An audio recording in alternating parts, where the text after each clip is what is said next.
Ito naman ngayon si Freddy. Kahapon lang, kinikinis lang itong chassis. Ngayon, pininturahan na niya ng primer. Okay rin naman pala, mabilis din naman pala. Itong hydrobox, aayusin pa rin niya. Marami ng kalawang, pagagandahin niya. Kalawang, aayusin pa niya mga pang-ilalim.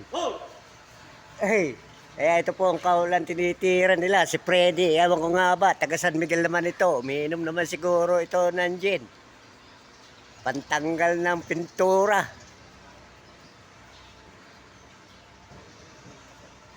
Ito po, inaayos na, gagawin dump truck.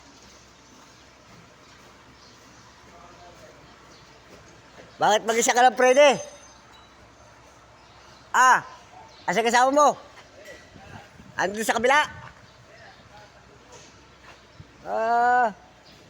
Hiwalay kayo, ano? Hiwalay kayo ng pinipinturahan? Talaga rin naman, oh.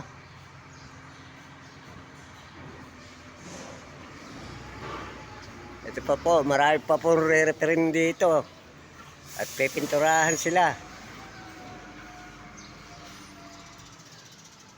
Ang sabi niya ay, Freddy, mag-aral kang mabuti. Ang payo niya ay hindi nasunod.